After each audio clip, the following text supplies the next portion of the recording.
Hi, this is Tutor Nick P, and this is lesson 269. Today, the title of the lesson is The Difference Between Resolve and Solve. Yeah, sometimes I will get students ask me what's the difference between these two words. So let's look at the note here.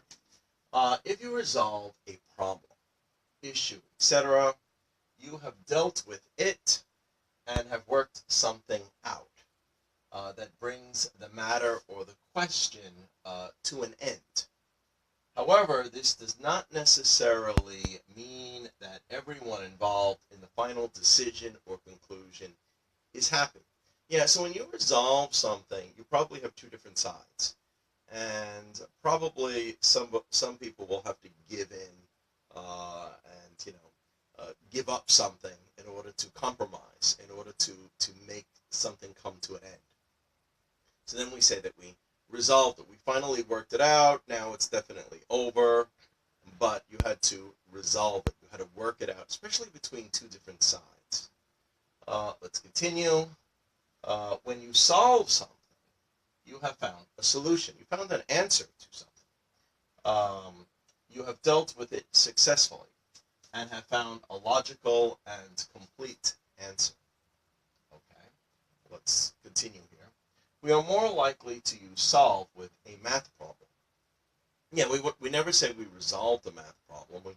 We didn't work with two different sides or two different groups and negotiate an answer or negotiate a conclusion. We found the answer. That's it. It's clear. It's over.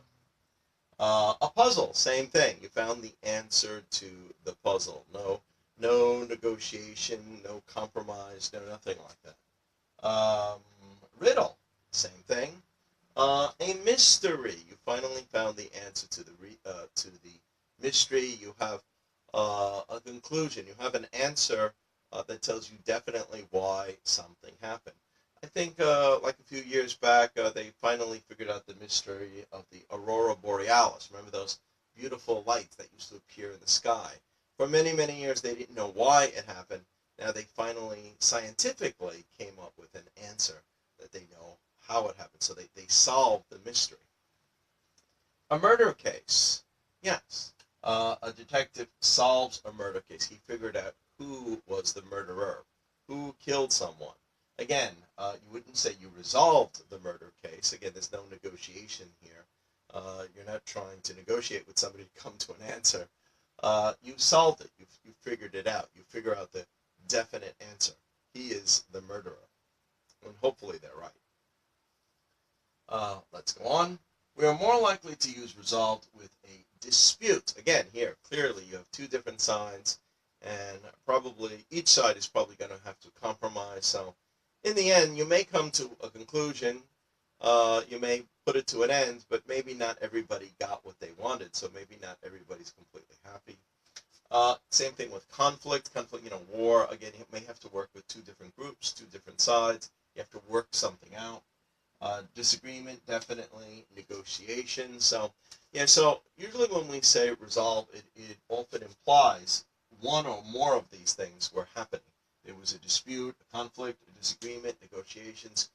Two sides had to work something out to come to a final end so that the situation or the matter is now over or complete. Okay, so let's look at some examples. Example number one, I finally solved that puzzle. Yeah, you found the answer to the puzzle. You know how to do it now. Maybe like a Rubik's Cube or something.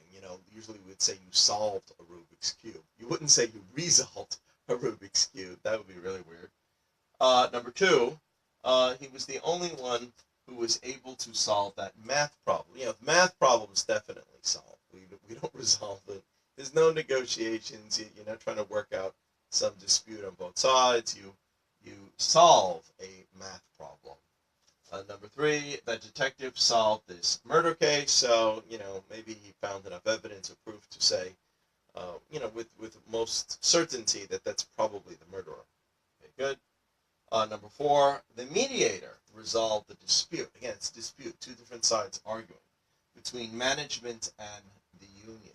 Yeah, so a particular union and management, maybe there was possibility of a strike, or maybe they were on strike already. You had to work with both sides. You had to work out some some agreement between them. So you resolved the agreement. You resolved the dispute. You brought it to an end.